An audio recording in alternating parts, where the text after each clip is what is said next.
Hello everyone, I am Poonam Gaur from chemistry learning classes.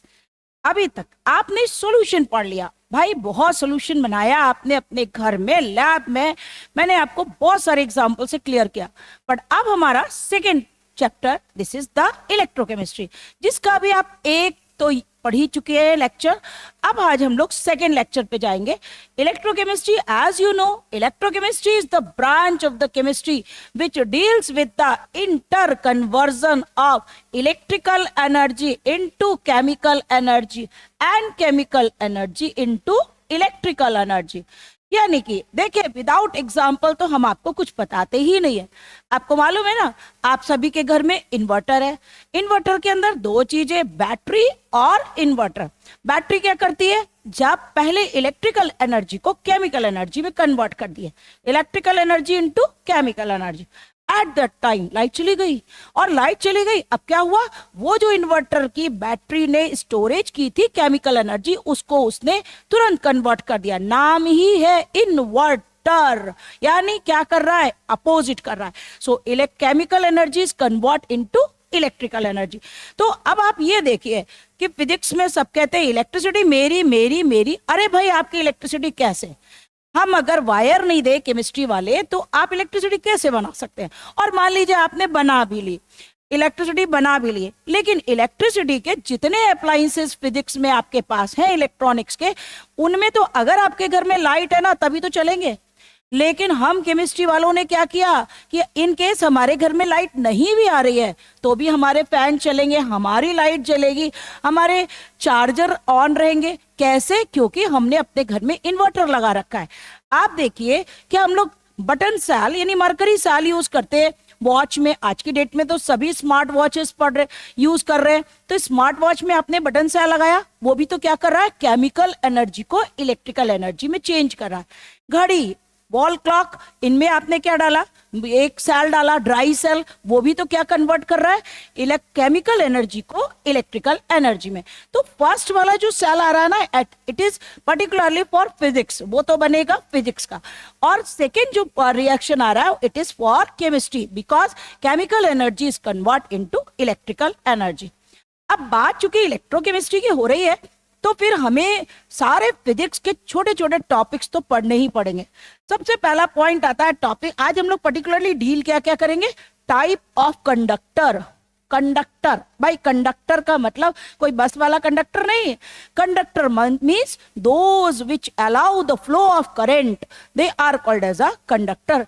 जो electricity को flow करने में हेल्प करते हैं या जिनके द्वारा इलेक्ट्रिसिटी फ्लो होती है, they are called as a conductor. तो conductors, what are the conductors, type of conductors, difference of, and so on, सब कुछ हमें आपको इस पार्ट में पढ़ना है। Now, the second topic is electrolyte. So, what are the electrolytes, type of electrolytes, and so on. Now, physics के चूंकि बात इलेक्ट्रिसिटी और केमिस्ट्री दोनों की हो रही है, तो इलेक्ट्रिसिटी में वर्ड हम लोग रेजिस्टेंस, विदाउट वायरिंग तो आप कुछ कर ही नहीं पाएंगे, resistance, resistivity, cell constant, and after then type of electrolytic conductance, everything. ये आज हमारा जो मेन टॉपिक है, वो हम इस टॉपिक को डील करेंगे। So first of all, What are the conductors? Conductors क्या होते हैं? Conductors are those which allow the flow of current, जिनके अंदर electricity, which allow the flow of current, जिनके अंदर इलेक्ट्रिसिटी फ्लो हो सकती है या जो इलेक्ट्रिसिटी को फ्लो करते हैं, they are called as conductor। Conductor को हम लोगों ने टू टाइप में डिवाइड किया। देखिए, बात चूंकि इलेक्ट्रोकेमिस्ट्री चल रही है तो फिजिक्स और केमिस्ट्री पैरेलल चलेगी। These are of two type. First one are called as a metallic conductor. पहली तरीके के कंडक्टर्स क्या होते हैं, मेटलिक कंडक्टर। देखिए, आपके सामने मैंने एक एग्जांपल के लिए वायर्स लगा रखे हैं। आपने देखा आपके घर में इलेक्ट्रिसिटी के लिए वायरिंग लगानी पड़ती है। Wiring means copper, particularly use the copper metal. And in cables, जब हम लोग केबल यूज करते हैं तो वो हम लोग एल्युमिनियम का वायर यूज करते हैं। और वैसे अपने 9th 10th 11th में ये पढ़ा हुआ है कि बेस्ट कंडक्टर कौन होता है, सिल्वर। लेकिन सिल्वर बहुत कॉस्टली है, इसलिए हम लोग ने यूज क्या किया, कॉपर को as a metallic conductor use करते हैं। तो मेटेलिक कंडक्टर में हमारा एग्जांपल आ रहा है वायर। लेकिन ये तो बात फिजिक्स की है, बट हम इलेक्ट्रिसिटी कैसे जनरेट करेंगे, उसके लिए हम लोगों ने यूज किया इलेक्ट्रोलाइटिक कंडक्टर। तो इलेक्ट्रोलाइटिक कंडक्टर्स होते क्या है, और पेपर में बोर्ड के एग्जामिनेशन में, जैसे मैं आपको पहले ही बता चुकी हूं कि मैं आपको नीट आईआईटी के लिए नहीं, पहले मैं आपको बोर्ड पर फोकस करा रही हूं, क्योंकि जब आपके बोर्ड में मार्क्स अच्छे होंगे तभी आप नीट और JEE के कॉलेज, बेस्ट कॉलेजों में एडमिशन ले सकते हैं। तो पहले फर्स्ट फोकस हमारा होता है बोर्ड, ठीक है, ओके। तो आप बोर्ड में किस तरीके से पॉइंट्स लिखेंगे, तो इलेक्ट्रोलाइटिक कंडक्टर्स क्या होते हैं, electrolytic conductors are those conductors in which the electricity is flow through the ions, जिनमें इलेक्ट्रिसिटी आयंस के थ्रू फ्लो होती है। देखिए मैंने यहाँ पे एक एग्जांपल लगाया, आपने देखा यहाँ पे बैटरी का, इन्वर्टर की बैटरी में जो डालने वाला वाटर होता है, this is the conductivity water, normal water नहीं है, पी मत लेना कभी, 5 लीटर की बॉटल आती है, it is a 33% sulphuric acid, ये सल्फ्यूरिक एसिड का 33% है। अब इसके अंदर मैंने आपको एक वर्ड बोला, when they dissolve in water have tendency to conduct the electricity, मतलब अगर आपका कभी वाइवा हो रहा है तो आपसे एग्जामिनर ये पूछ सकता था कि इन केस अगर मैं कंसंट्रेट सल्फ्यूरिक एसिड ले लूं तो ज्यादा इलेक्ट्रिसिटी कंडक्ट होनी चाहिए, नो, आपका आंसर आना चाहिए no, because when it is dissolve in water now it is convert into ions, and when have tendency to convert into ions then they have tendency to conduct the electricity, तभी ये electricity को conduct कर सकता है, okay. तो electrolytes क्या हो गए, electrolytes are those which are good conductor during their aqueous और मोल्टन स्टेट, ओके, क्लियर हो गया होगा। नाउ नेक्स्ट क्वेश्चन आप लोग बोर्ड में आता है कि what is the difference between metallic conductor and electrolytic conductor, इन दोनों के बीच डिफरेंस क्या है। आपने डिजाइन देख लिया, आपने देख लिया कि किस तरीके से हमें कन्वर्ट करना है। नाउ देखिए भाई, थोड़ी सी टेक्निकल प्रॉब्लम आ जाती है जिसके लिए आप थोड़ा सा बीच में पवन जी जरा आके थोड़ा ठीक कर दीजिए।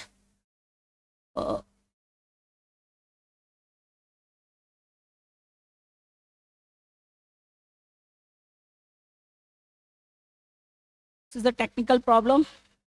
Open कर इसको। सेकेंड वीडियो था इलेक्ट्रो,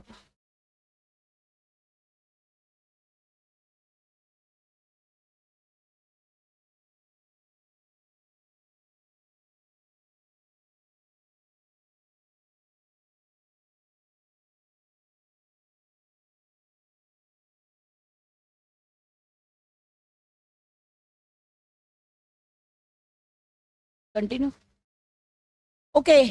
टेक्निकल प्रॉब्लम तो आपको हमेशा ही मिलती है, हो भी जाएगी, क्योंकि ये तो सब इलेक्ट्रिकल का ही कमाल है। देखा, देखते ही देखते सारा चेंज हो जाता है इलेक्ट्रिसिटी में, कुछ भी हो सकता है, something is possible.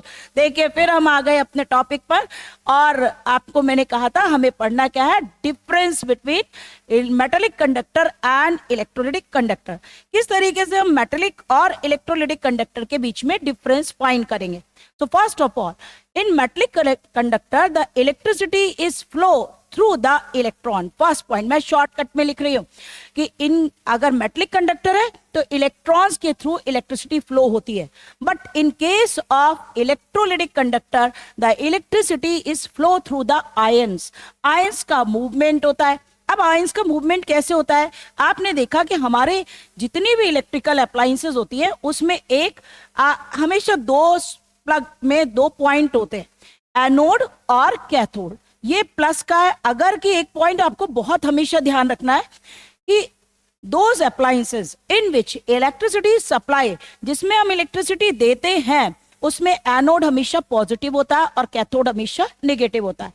But those device in which the electricity is generated, वो डिवाइस जिनमें इलेक्ट्रिसिटी बनती है उनमें हमेशा एनोड निगेटिव होता है और कैथोड पॉजिटिव, क्योंकि प्रोसेस इनवर्ट हो रहा है, प्रोसेस अपोजिट हो रहा है। ये पॉइंट तो, लेकिन एक बात आपको ध्यान रखना है, हर इलेक्ट्रिकल डिवाइस में एसी लगा होता है, एयर कंडीशन नहीं, एनोड और कैथोड। अब जब मैंने इसके उस सोल्यूशन को इसके अंदर ऐड किया, ओके, तो क्या होगा, जो निगेटिव आयंस होंगे वो किसकी तरफ जाएंगे, पॉजिटिव की तरफ, और जो पॉजिटिव के आयंस होंगे वो किसकी तरफ मूव करेंगे, किसकी तरफ मूव करेंगे, एनोड यानी कि पॉजिटिव की तरफ। तो पॉजिटिव नेगेटिव की तरफ जा रहा है और नेगेटिव पॉजिटिव। जब ये मूवमेंट करते हैं तो ये आपस में कोलाइड करते हैं। आप ही देखिए ना, थोड़ी देर अगर आप क्लैपिंग करते हैं तो आपके हाथ गर्म हो जाते हैं। तो इसी तरीके से जब ये आयंस आपस में कोलाइड करते हैं और मूवमेंट कर रहे होते हैं तो ये क्या होते हैं, चार्ज हो जाते हैं और उसी से आपकी electrical energy, chemical energy electrical energy में चेंज हो जाती है। ओके, तो किसका वर्क हुआ, main electricity is conducted through the ion. किसके थ्रू, आयंस के थ्रू कंडक्ट हो रही है। Now the second point is that in case of metallic conductor increase the temperature. अगर टेम्परेचर ज्यादा होता है देन डिक्रीज द कंडक्टेंस। देखिए मैंने एक वर्ड और यूज किया। अब आप बोलेंगे मैडम अभी तो आप कंडक्टर बोल रही थी, अब कंडक्टेंस बोल दिया, तो ये दो चीजें अलग अलग है। नो, कोई चेंज नहीं है। लाइक दैट, एक छोटा सा एग्जांपल समझते हैं। मैं कौन हूं, टीचर। मेरी प्रॉपर्टी क्या है, टीचिंग। तो conductor is a substance and conductance is the property of the conductor. Conductance क्या होती है, कंडक्टर की प्रॉपर्टी होती है। ओके, क्लियर हो गया होगा। तो इंक्रीज, रूल क्या कह रहा है, increase the temperature decrease the conductance. This is due to thermal disturbance. ऐसा क्यों होता है, क्योंकि थर्मल डिस्टर्बेंस होते हैं। अब ये थर्मल डिस्टर्बेंस क्या होता है, डिस्टरबेंस क्या होते हैं, थर्मल डिस्टरबेंस के लिए फिर हमें आपको एक एग्जांपल बताना पड़ेगा। देखिए कई बार पहले क्या होता था, अब तो खैर हम लोग बहुत टेक्निकली नॉलेज काफी हो गई है और टेक्निकली बहुत आगे बढ़ चुके हैं। पहले टाइम में क्या होता था कि अचानक कभी हाई वोल्टेज आ जाता है। हमारे घर में कितना आता है, 220। ओके, और कभी एकदम से हाई वोल्टेज आ जाता है। जब हाई वोल्टेज आ जाता है तो हमें मालूम है इंक्रीज द टेम्परेचर देन जो हमारा वायर होगा वो मेल्ट हो जाएगा। मेल्ट का मतलब ब्रेक हो जाएगा। और जब वायर ब्रेक हो गया तो इलेक्ट्रिसिटी कंडक्ट ही नहीं होगी। इसके मतलब this is called as a thermal disturbance. और अगर तार ब्रेक हो गया तो इलेक्ट्रिसिटी कंडक्ट नहीं करेगा। So increase the temperature decrease the conductance. But in case of electrolytic conductance increase the temperature, दोनों चीजें इंक्रीज है, increase the temperature and increase the conductance. अगर टेम्परेचर ज्यादा होता है, increase the temperature and increase the temperature then increase the conductance. तो conductance ज्यादा होता है। ऐसा क्यों होता है, हर क्वेश्चन का आंसर आपको क्लियर होना चाहिए, क्योंकि एनसीईआरटी सीबीएसई में हर चीज का आपका लॉजिकल क्वेश्चन होता है, रीजनिंग क्वेश्चन बन जाता है कि how why the increase the temperature then increase the conductance of electrolytic conductor. ऐसा क्यों हुआ, because increase the temperature then increase the kinetic energy between the ions। Ions के बीच में क्या बढ़ेगा, काइनेटिक एनर्जी। नेचुरल है, काइनेटिक एनर्जी ज्यादा होगी तो आयंस का मूवमेंट भी तेजी से होगा। मूवमेंट तेजी से होगा तो टकराएंगे भी तेजी से, और टकराएंगे तेजी से तो इलेक्ट्रिसिटी का फॉर्मेशन भी ज्यादा करेंगे। ओके, तो क्लियर हो गया होगा point. So increase the temperature decrease the conductance in case of metallic, but in case of electrolyte the increase the temperature increase the conductance. Now the third point is that in a metallic conductor the value of delta G is less। इसमें value delta G की less होती है। फिर वही बात आ गई, क्योंकि आपने अगर 11 ढंग से नहीं पढ़ा है तो आपको ये डेल्टा जी क्या होता है यही नहीं मालूम है। डेल्टा जी जब आपने चैप्टर पढ़ा था थर्मोडायनामिक्स 11th क्लास में, वहां पर हम लोगों ने एक स्टेट फंक्शन पढ़ा था, this is called the free energy. And free energy is the amount of the energy which is utilized for doing the useful work। Useful work को करने के लिए जिस एनर्जी का यूटिलाइजेशन होता है, खर्च करते हैं, उसी को कहते हैं फ्री एनर्जी। अब देखिए दोनों में अंतर क्यों आया, इसकी फ्री एनर्जी लेस है जबकि इसकी फ्री एनर्जी जो हाई हो रही है। क्यों हो रही है, क्योंकि यहाँ पर ये वर्किंग ज्यादा कर रहे हैं। आयंस में क्या हो रहा है, मूवमेंट हो रहा है, बल्कि जबकि मेटलिक कंडक्टर में क्या हो रहा है, ओनली इलेक्ट्रॉन्स ट्रांसफर हो रहे हैं। देखिए एक एग्जांपल बताएं, मान लीजिए कि जैसे आपके घर में भी डिफरेंट इलेक्ट्रिकल डिवाइसेस लगी हुई है। आपने देखा कि स्विच से वायरिंग होती है और वायरिंग के थ्रू चाहे वो आपके लाइट हो या फैन हो and so on. In case मान लीजिए कि वायर कट गया, टूट गया, टूट गया तो क्या वो पर्टिकुलर चेंजेस हो पाएंगे एनर्जी में? नहीं, क्योंकि आपने 11th क्लास में एक लॉ पढ़ा था, law of conservation of matter, और वो पॉइंट क्या कहता है? Energy can neither be created nor be destroyed, it can convert into one form to another. केवल वो एक फॉर्म से दूसरे फॉर्म में चेंज होती है। अब देखिए एक्सपेरिमेंट कैसे हुआ। आपने स्विच ऑन किया, ओके, जैसे आपने स्विच ऑन किया, नाउ द इलेक्ट्रिकल, अगर हम बल्ब जला रहे हैं तो ध्यान रखना, electrical energy is convert into heat energy. इसमें चेंज हो गई हीट एनर्जी में। आपने फैन ऑन किया, electrical energy is convert into mechanical energy. किस में कन्वर्ट हो रही है? Mechanical energy. इसके मतलब एनर्जी एक फॉर्म से दूसरे फॉर्म में चेंज हो रही है। अगर आप इन्वर्टर की बैटरी की बात करते हैं, then electrical energy is convert into the chemical energy, उसमें वो केमिकल एनर्जी में चेंज होती है। तो अब जब वर्किंग ज्यादा होगी तो फ्री एनर्जी भी ज्यादा होगी, और अगर वर्किंग कम होगी तो फ्री एनर्जी भी कम होगी। ना इसके बाद आप एक एक, क्योंकि 2 मार्क्स का क्वेश्चन होता है, इसके बाद आपने इसमें एग्जांपल्स डाल दिए। एग्जांपल्स में जैसे आपने मेटलिक कंडक्टर में all the metals like copper सबसे ज्यादा यूज करते हैं, एल्युमिनियम और आपका सिल्वर तो बेस्ट है ही। All the metals they have tendency to conduct the electricity. अच्छा देखो, एक फिर क्वेश्चन छोटा सा बहुत अच्छा निकल रहा है। अच्छा आपने देखा होगा जब हम लोग हॉस्पिटल्स में जाते हैं, है ना, तो हॉस्पिटल में जो बेड होते हैं उनके नीचे व्हील लगे होते हैं, और व्हील के ऊपर रबर चढ़ा होता है। ऐसा क्यों होता है? कभी दिमाग लगाया? कभी नहीं लगाया होगा, आप लगा लेना। क्यों? क्योंकि जो पर्टिकुलर पेशेंट लेटा हुआ है, अभी देखा होगा उसकी आपकी होल बॉडी जो है वो इलेक्ट्रिक मीडियम में रहती है, क्योंकि डॉक्टर आने के बाद ना कोई उससे हाल चाल तो कम पूछता है, लेकिन ये देखता है कि उसकी हार्ट की पोजीशन क्या चल रही है, बीट हार्ट कैसा मूवमेंट चल रहा है, क्रिस्ट ट्रो कैसे बन रहे हैं, क्या जो मूवमेंट है वो कैसे है। तो वो किसके? क्योंकि आपकी बॉडी किस में? सर्किट में लगी हुई है, इलेक्ट्रिकल में। अब अगर इन केस अर्थिंग मिल जाए तो वो तो बेड पे लेटे लेटा श्री राम जी हो जाएगी उसकी, है ना। तो ऐसा नहीं करना है, क्योंकि हमने उस पे क्या करा है? रबर चढ़ा दिया। This is the insulator. इसके मतलब उसकी बॉडी के पास करंट नहीं होगा, क्योंकि हमने उसमें रबर का यूज किया, and rubber is a insulator. बहुत सारे हमारे पास एग्जाम्पल है। जितने भी हम लोग इलेक्ट्रिसिटी वाले जो हमारे वर्कर्स होते हैं, हमेशा उनके उसमें जैसे वो आयरन का प्लास वगैरह है, उसमें भी वो इंसुलेटर का यूज करते हैं। तो मेटल चूंकि गुड कंडक्टर होता है, इसलिए हम लोग इंसुलेटर का यूज करते हैं। Okay, now the next topic, it is clear, आपको क्लियर हो गया होगा।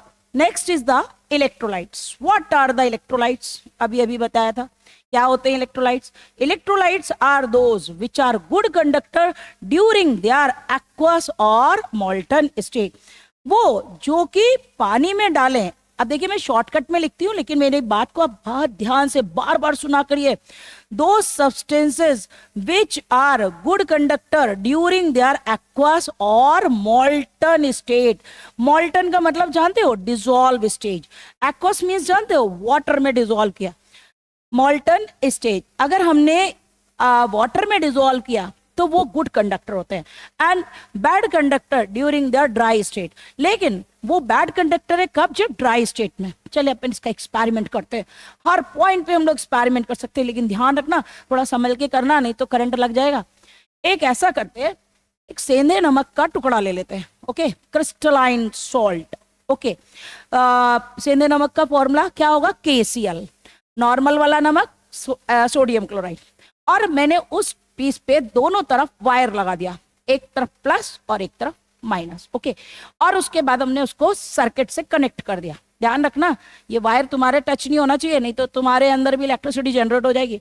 अब क्या किया मैंने? लाइन टेस्टर लिया, लाइन टेस्टर से संभल के उसके ऊपर टच करके चेक किया। टच किया जब तो करंट फ्लो नहीं हो रहा, क्योंकि it is present in a dry state.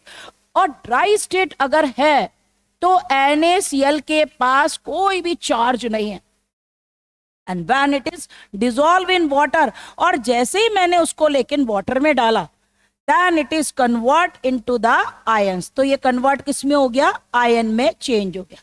और जैसे ही वो आयंस में चेंज हुआ, अभी तो मैंने बताया था अगर आयंस में चेंज होगा तो इलेक्ट्रिसिटी का कंडक्शन करेगा। सो दो substances which are good conductor during their aqueous और molten state, they are called as a electrolyte. उन्हीं को हम क्या कहते हैं? Electrolyte. Electrolyte are of two type, दो तरीके के होते हैं, फिर डिफरेंस आ गया, 2 मार्क्स का क्वेश्चन।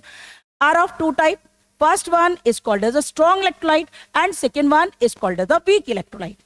स्ट्रॉन्ग इलेक्ट्रोलाइट क्या होते हैं? स्ट्रॉन्ग इलेक्ट्रोलाइट, जैसे वर्ड ये स्ट्रॉन्ग, वीक, वीक मतलब तो कमजोरी हो गया ना, स्ट्रॉन्ग मीन्स जो जल्दी हो जाएगा। तो डिफाइन कैसे करेंगे? Strong electrolytes are those which are readily ionize, जो जल्दी से आयोनाइज होंगे, रेडली आयोनाइज और कंप्लीटली आयोनाइज, जल्दी से और पूरी तरीके से आयोनाइज हो जाते हैं। They are called as a strong electrolyte. Like that अपने घर में एक्सपेरिमेंट करके देख लेना, 1 चम्मच नमक लेना, पानी में डाल देना, बिना स्टारिंग किए, चम्मच भी नहीं घुमाओगे और नमक घुल जाएगा, because it is a strong electrolyte. And weak electrolytes are those which are feebly ionized. Feebly का मतलब समझो, फीबली का मतलब होता है स्लोली। इन केस आपकी इंग्लिश वीक है तो आप स्लोली वर्ड भी लिख सकते हैं और नॉट कंप्लीटली वर्ड भी लिख सकते हैं। Those which are feebly ionized are slowly ionized, then they are not convert into the ions, धीमे धीमे से आयोनाइज होते हैं। they are called as the weak electrolyte, उन्हीं को हम क्या कहते हैं? weak electrolyte। okay, the next point is that in strong electrolyte there is no effect of dilution। Dilution का कोई इफेक्ट नहीं पड़ता है, no effect of dilution. Okay, इसके पास डाइल्यूशन का कोई इफेक्ट नहीं है। डाइल्यूशन का मतलब क्या हुआ? आपने अगर 1 कप पानी लिया, 1 चम्मच नमक डाला तो भी घुल गया। एक ग्लास ले ले, एक ड्रम ले ले, एक भगोनी ले ले, कुछ भी ले ले, there is no effect of dilution. लेकिन अगर वीक इलेक्ट्रोलाइट है तो ध्यान रखना, for weak electrolyte increase the dilution. अगर हम इंक्रीज द डाइल्यूशन, जब हम डाइल्यूशन बढ़ाएंगे तो ही नंबर ऑफ आयंस का डिसोसिएशन ज्यादा होगा, और अगर डिसोसिएशन ज्यादा होगा तभी इलेक्ट्रिसिटी का कंडक्शन भी बढ़ेगा। So increase the dilution, increase the number of ions and increase its working, तभी उसकी वर्किंग बढ़ती है। So it is affected by, इसलिए हम इस पॉइंट को ऐसे लिख सकते थे कि it is affected by dilution. ये क्या होता है? डाइल्यूशन से it is affected by dilution, dilution से ये इफेक्टेड होता है। Now the next point is that, फिर से हमारे पास पॉइंट आ रहा है। अभी चूंकि क्वेश्चन कितने नंबर का, 2 और 3 का, हर बार आपको ध्यान रखना है कि एग्जाम्पल तो आपको देना ही पड़ेगा। स्ट्रॉन्ग इलेक्ट्रोलाइट में आपने ले लिया HCl, H2SO4, और थोड़े घर के एग्जाम्पल हैं तो NaCl ले लो, KCl ले लो, these are a strong electrolyte. देखो फिर एक छोटा तो तुमको एग्जाम्पल बताएं, क्योंकि अभी आपको मैं बताऊं CBSE में बहुत सारे क्वेश्चन आपके एवरीडे लाइफ से रिलेटेड आते हैं, हमेशा आपको बुक वाले उसमें मिलेंगे नहीं। जैसे मान लीजिए समर का मौसम चल रहा है, डायरिया हो गया। अब डायरिया हो गया तो डॉक्टर ने क्या कहा होगा? ग्लूकोज पिलाओ नहीं, ग्लूकोज तो पिलाओ ही पिलाओ, साथ में इसको इलेक्ट्रॉल दो। क्यों इलेक्ट्रॉल दो? इलेक्ट्रॉल को भी क्या करते हो तुम? ऐसे पुड़िया जैसे तो फाँकते नहीं होगे, है ना? क्या करते हैं मम्मी? पानी में डिजोल्व करती है। अभी अभी मैंने सारे पॉइंट क्लियर किए थे कि इलेक्ट्रॉल एक इलेक्ट्रोलाइट है। जब हम उसको वाटर में डालेंगे तो उसमें से आयंस आएंगे, और जब वो आयंस आएंगे, जब आपको डायरिया हुआ तो आपकी बॉडी में वाटर के साथ मिनरल्स भी निकल गए, और जब मिनरल्स निकल जाएंगे तो आपको वीकनेस हो जाएगी। अब इस वीकनेस को कौन पूरा करेगा? ग्लूकोज ने तो दे दी हमें एनर्जी, लेकिन हमें चार्जिंग तो नहीं मिली ना। अब विदाउट चार्जिंग तो मोबाइल ही नहीं चलता, तो हम कैसे चलेंगे? तो हमें क्या रिक्वायर है? रेगुलर हम लोग सॉल्ट यूज करते हैं। अब सॉल्ट, आपने इलेक्ट्रॉल लिया, उसमें थे सॉल्ट, और सॉल्ट का मतलब आयंस, आपने वाटर में डिसॉल्व किया, तुरंत आयंस बने, आपने पिया, थोड़ी देर बाद वाह बहुत अच्छा लगने लगा। क्यों? क्योंकि आपकी बॉडी को जितने आयंस की डिमांड थी वो आपको टाइम टू टाइम मिलती गई। ओके, तो पॉइंट क्लियर हो गया। एंड सो अब ये क्या प्रूफ हो रहा है? NaCl is a strong electrolyte because when dissolved in water then it is completely ionized. And the strong electrolyte और weak electrolyte के भी जरा एग्जांपल देख लो। वीक इलेक्ट्रोलाइट में बेसिकली हम लोग यूज करते हैं एसिटिक एसिड, ये ऑर्गेनिक एसिड है, विनेगर जिसको बोलते हैं। एसिटिक एसिड, आप देखिए आप लोग को CBSE में क्वेश्चन आता है कि acetic acid is a weak electrolyte and sodium acetate is a strong electrolyte, why? देखिए आपके सामने ही क्लियर हो रहा है। Sodium is the element of the group first. Sodium किस नंबर पे आता है? फर्स्ट ग्रुप का मेंबर। सोडियम का एटॉमिक नंबर कितना होता है? 11। 11 मतलब आउटर मोस्ट में कितने इलेक्ट्रॉन है? 1। और ये आपने 11th क्लास में पढ़ा हुआ है, all the element in the periodic table has tendency to complete their octet, have tendency to lose और gain the electron and get the stability. आपने 11th में पढ़ा है ना कि हर एलिमेंट पीरियोडिक टेबल का ये चाह रहा है मैं कैसे भी करके स्टेबल हो जाऊं। ज्यादा होंगे तो दे देंगे, कम पड़ेंगे तो ले लेंगे, ज्यादा कम नहीं है तो दोस्ती दोस्ती करेंगे, मतलब कोवलेंट बॉन्ड। तो आयोनिक अगर ले और दे के काम चल रहा है तो आयोनिक बॉन्ड बनता है, ठीक है। अब सोडियम तो क्या करता है? सोडियम को ऑक्टेट पूरी करनी है, उसने फटाफट क्या किया? अपना एक इलेक्ट्रॉन दे दिया। अब जब दे दिया तो सोडियम पे प्लस, तो नेचुरल है कि एसिटेट आयन के ऊपर हो गया माइनस। बट इधर तो हाइड्रोजन लगा हुआ है, हाइड्रोजन तो कह रहा है मेरे पास तो एक ही इलेक्ट्रॉन है, अब वो भी मेरे से कोई ले लेगा तो मैं तो कुछ बचूंगा ही नहीं, मैं ऐसे कैसे दे दूं? मैं नहीं साथ छोड़ रहा, तो मैं चार्जिंग में नहीं आ रहा। इसके मतलब ये बना हमारा वीक और ये बन गया हमारा स्ट्रॉन्ग। तो sodium acetate is a strong electrolyte but acetic acid is a weak. ध्यान रखना जितने भी सॉल्ट होते हैं उनमें अगर हम सोडियम पोटेशियम फर्स्ट ग्रुप के मेंबर्स जोड़ देंगे तुरंत वो स्ट्रॉन्ग में चेंज हो जाएंगे। ओके, क्लियर हो गए होंगे आपको। बहुत सारे रीजनिंग क्वेश्चन मैंने साइड बाय साइड क्लियर कर दिए। Now the next topic is, चलिए भाई इलेक्ट्रिसिटी पढ़ रहे हैं, बिना फिजिक्स के तो काम चलने वाला नहीं है, तो थोड़ा वायर वायर देखने ही पड़ेंगे क्या होते हैं। तो अगला टॉपिक आ रहा है हमारे पास resistance and resistivity. What are the resistance?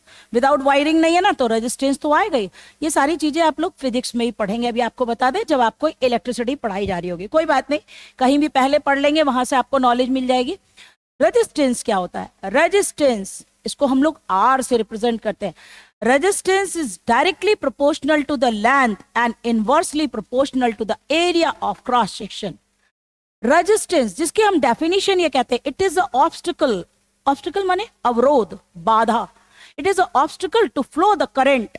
Current को फ्लो होने में जो बाधा उत्पन्न करे, this is called as a resistance. अब बाधा कैसे उत्पन्न कर रहा है? उसी के उससे तो इलेक्ट्रिसिटी फ्लो हो रही है, और वो उसमें अगर कटिंग हो गई, उसकी वायरिंग प्रॉपर नहीं हो रही है, तो वो तो फिर ऑब्स्टिकल ही बन गया ना। इसलिए इसके लिए डेफिनेशन में ऐसे वर्ड लिखे हैं कि resistance is a obstacle produced during the flow of current. और हम अगर डिफाइन करते हैं आपके फॉर्मूले से, तो हम कहते हैं resistance is directly proportional to the length, कितनी वायरिंग है, and inversely proportional to the area of cross section, यानी ए। तो एल का मीन्स क्या हो गया? L is the length, length किसमें आपकी? L is the length and A is called as the area of cross section। ध्यान रखिएगा, आप लोग जब बोर्ड का पेपर देंगे तो आप लोग को ना यहाँ के सारे वेयर देना चाहिए, तो ही कॉपी में जगह भी बढ़ती है। दूसरी बात है, आपका प्रॉपर आंसर आ जाता है। आपको ये मान के चलना है कि जब आप एग्जामिनर कॉपी में आंसर लिख रहे हैं तो हमारे एग्जामिनर को कुछ नहीं आता, हमें एक एक चीज को उसको समझाना चाहिए, ये क्या है, ये क्या। अरे कुछ टाइम नहीं लगता, थोड़ा सा टाइम तो देना ही पड़ेगा ना, नंबर भी तो चाहिए। तो क्या हुआ? It is the length, length किस में लेंगे? इन centimetre, centimetre. And it is the area of cross section, ठीक है। ये क्या है? Area of cross section. Okay, इसको किस में लेते हैं? सेंटीमीटर स्क्वायर में। अब इसका हमने प्रोपोर्शनैलिटी का साइन हटा दिया, क्या हो गया? R is equal to rho L upon A। अब भाई ये रो क्या आ गया? Rho is called as the proportionality, it is called as the proportionality constant, और also be called as the resistivity. इसी को हम कहते हैं रेजिस्टिविटी, जो आपका ये टॉपिक है। Resistivity is also be called as the specific resistance, और ये इसको स्पेसिफिक रेजिस्टेंस के नाम से भी जाना जाता है। ओके, तो रेजिस्टेंस क्लियर हो गया। क्या होता है रेजिस्टेंस? अब पॉइंट आता है, व्हाट इज द रेजिस्टिविटी? ये रेजिस्टिविटी क्या होती है? रेजिस्टिविटी देखिए, जब भी वर्ड आपको केमिस्ट्री में स्पेसिफिक आएगा तो निश्चित है कुछ तो स्पेसिफिक होना ही है। तो स्पेसिफिक रेजिस्टेंस के लिए हम बोलते हैं कि स्पेसिफिक रेजिस्टेंस यानी रेजिस्टिविटी के लिए it is the resistance of 1 centimetre cube of an electrolyte. 1 centimetre cube. अब ये 1 सेंटीमीटर क्यूब कहां से आ गया? सोचो, ये क्या है 1 सेंटीमीटर, ये क्या है सेंटीमीटर स्क्वायर, सेंटीमीटर स्क्वायर और 1 सेंटीमीटर हो गया तो क्या हो गया सेंटीमीटर क्यूब, क्यूब मतलब length into width into height, सब चीजें आ गई ना, लेंथ भी आ रही है और एरिया ऑफ क्रॉस सेक्शन के हिसाब से विड्थ इंटू हाइट भी आ रहा है। ओके, तो ये क्या हो गया, this is the length into width into height, इसलिए हम ये कह सकते हैं कि स्पेसिफिक रेजिस्टेंस यानी this is represented by the symbol rho, इसको क्या बोलते हैं रो। तो रो क्या होता है, रो का मतलब होता है specific resistance is the resistance of, it is the resistance of 1 centimetre cube of an electrolyte. 1 centimetre cube electrolyte का जो रेजिस्टेंस होगा this is called as a resistivity. Okay, ये तो डेफिनेशन हो गई। जरा थोड़ा सा रेजिस्टेंस, क्योंकि आप लोग के एग्जामिनेशन में सबके यूनिट के बारे में भी बहुत इंपॉर्टेंट होता है कि हम यूनिट कैसे लिखें। अब रेजिस्टेंस की यूनिट तो अपन ने ओम लिखी है ना, तो आपको ये फिजिक्स में भी होगी, सेम ही चलता है सारा। तो फिजिक्स में आपने लिखा कि आर यूनिट, रेजिस्टेंस की यूनिट क्या है ओम, जिसको हम ऐसे भी लिख सकते हैं या OHM भी लिखते हैं। हमारे पास डेफिनेशन आ रही है किसकी, रेजिस्टिविटी की, तो रो इज इक्वल टू क्या हो गया, rho is equal to R into A upon L। In case numerical में कराऊंगी, ध्यान रखना, आप लोग को लाइव सेशन दूंगी और आपको सारे फॉर्मूले लर्न करने हैं। Rho is equal to R into A upon L, unit कैसे निकालनी है, रो R की यूनिट क्या होती है ओम, सेंटीमीटर की यूनिट क्या हो गई, A की यूनिट क्या हो गई सेंटीमीटर स्क्वायर, और लेंथ की यूनिट क्या हो गई सेंटीमीटर, सेंटीमीटर से 1 सेंटीमीटर कट कर दिया तो रो की यूनिट क्या हो गई, this is the ohm centimetre.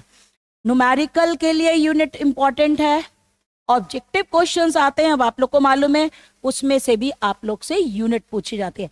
तो unit of resistance is ohm and resistivity is ohm centimetre. Okay, clear हो गया होगा, इतना अच्छा समझाया, हो ही गया होगा, ये तो हम जानते ही है। ठीक है, तो नेक्स्ट टॉपिक क्या आ रहा है आपका, this is the cell constant. Cell constant लेकिन आप फिजिक्स में नहीं पढ़ेंगे, अभी बता रहे हैं, ये केवल केमिस्ट्री में ही आता है। क्या होता है cell constant, cell constant is represented by the symbol G और फॉर्मूला होता है G is equal to L upon A, G is equal to L upon A। And इस पे भी अभी आपको न्यूमेरिकल्स मिलेंगे। लेंथ की यूनिट क्या हो गई सेंटीमीटर, एरिया की क्या हो गई सेंटीमीटर स्क्वायर, 1 कट कर दिया, क्या बचा, the unit of G is centimeter inverse. This is the unit of cell constant. Okay, now the next topic is the type of electrolytic conductance. Electrolytic conductance क्या कितनी तरीके का होता है, लेकिन उसके पहले एक चीज थोड़ा सा ये समझिए कि कंडक्टेंस क्या होता है, क्योंकि जब तक हमें कंडक्टेंस क्लियर नहीं होगा तब तक हम आगे के पॉइंट्स को क्लियर नहीं करेंगे। कंडक्टेंस का मतलब होता है, एक्चुअल में फॉर्मूला होता है C is equal to 1 upon R, C is equal to 1 upon R। Conductance is reciprocal to the resistance, conductance resistance का रेसिप्रोकल है, रेसिप्रोकल मतलब अपोजिट है। देखिए इसको भी मैं आपको बहुत अच्छे एग्जाम्पल से बता सकती हूँ। C is equal to 1 upon R का फॉर्मूला होता है, कंडक्टेंस रेजिस्टेंस का अपोजिट है, so increase the resistance then decrease the conductance. इसको थोड़ा सा जरा अपन एक एग्जाम्पल से समझते हैं।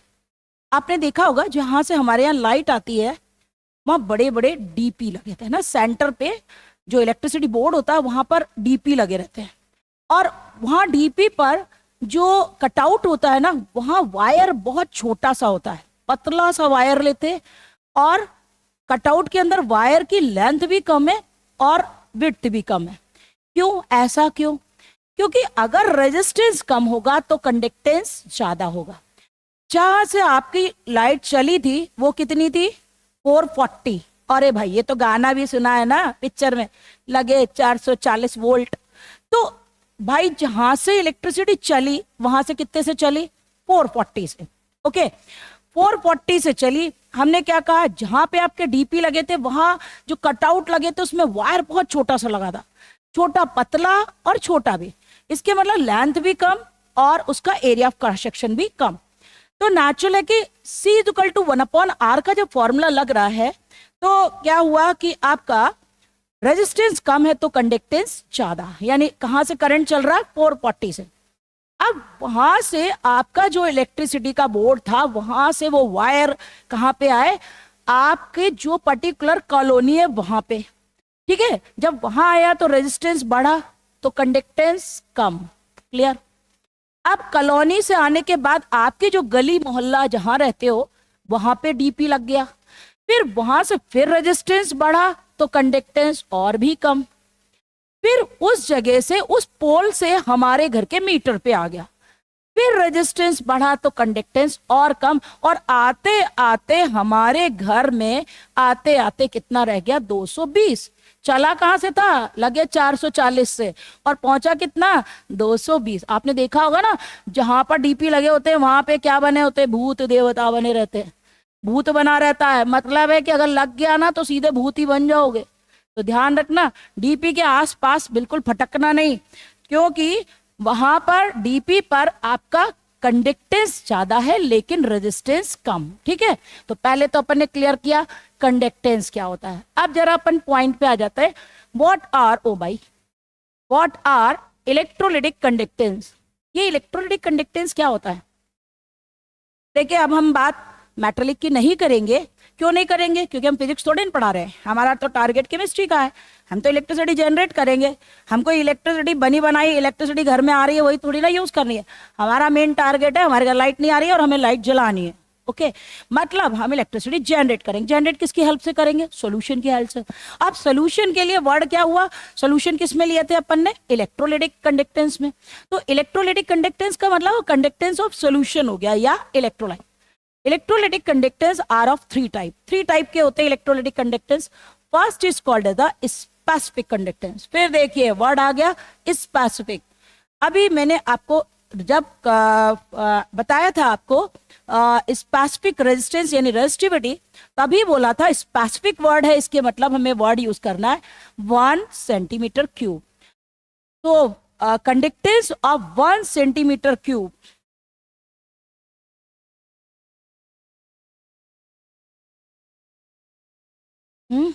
तो ओके, थोड़ा सा रह गया, कंप्लीट कर देती हूँ उसको। दिस इज द, मैंने एक बॉक्स ले लिया, ओके। अभी इस बॉक्स में लेंथ इसकी कितनी है 1 सेंटीमीटर, विड्थ भी कितना हुआ इसका 1 सेंटीमीटर, और हाइट भी कितनी हो गई 1 सेंटीमीटर। अब इसके अंदर मैंने ये दो इलेक्ट्रोड्स कनेक्ट कर रखे हैं, ठीक है। ये एनोड हो गया A+ और ये C- का, ओके। अब हमने इसका कंडक्टेंस फाइंड किया। फॉर्मूला क्या होता है, स्पेसिफिक कंडक्टेंस इसको रिप्रेजेंट करते हैं किससे, कप्पा से। Specific conductance is reciprocal to the specific resistance. Specific conductance specific resistance का रेसिप्रोकल होगा। So specific conductance is equal to 1 upon specific resistance. क्यों, क्योंकि अभी अभी तो हमने बताया था कंडक्टेंस रेजिस्टेंस का अपोजिट होता है, तो अगर ये स्पेसिफिक है तो ये भी तो स्पेसिफिक होगा, क्लियर। अब मैंने क्या किया, वैल्यू को पुट कर दिया, ठीक है, क्योंकि हाँ इसका आपका डेरिवेशन आपके पेपर में आता है, कैसे इसको डेराइव करेंगे। तो डेराइव करने के लिए आपने किया kappa is equal to, kappa कहते हैं इसको भाई, कप्पा कटप्पा का भाई नहीं है, कप्पा इसको हम लोग यूज करते हैं। कप्पा इज इक्वल टू क्या हो गया, रो के लिए R into A upon L, और is equal to 1 upon R into L upon A। अभी अभी प्रूफ किया था 1 upon R is equal to कितना होता है C, और L upon A is equal to G। So kappa is equal to क्या हो गया C into G, okay. Kappa यानी specific conductance is the multiple sum of conductance and cell constant, and the unit is, अब unit कैसे निकाले, अभी अभी निकाली थी। Kappa is equal to 1 upon rho की क्या यूनिट थी 1 upon ohm centimetre. So unit is ohm inverse and centimetre inverse, okay. This is the unit of specific conductance. Now अब मैं आपको नेक्स्ट लेक्चर में बचा हुआ जो इसका पार्ट है वो क्लियर करूंगी। क्लियर हो गया होगा, एक बार अगर रिक्वायरमेंट होगी फिर से क्लियर कर दूंगी। तो आज हमारा लेकिन ये इनकम्प्लीट पार्ट रह गया। अभी इलेक्ट्रोलिटिक कंडक्टेंस के 3 टाइप थे, molar conductance and specific conductance. Then after उसमें आपको ये भी पढ़ना पड़ेगा कि टाइप ऑफ स्पेसिफिक कंडक्टेंस कितनी तरीके के होते हैं, जिसमें आपको मोलर और इफेक्ट ऑफ डाइल्यूशंस भी करने हैं। एंड इफेक्ट ऑफ डाइल्यूशन के बाद फिर लास्ट में, चूंकि मैं आपके ये अभी हमारे पास इनकम्प्लीट है, और उसके बाद मैं आपको ये सारी चीजें क्लियर करूंगी और इनसे रिलेटेड मैं आपको न्यूमेरिकल्स भी कराऊंगी। Okay, thank you for watching me.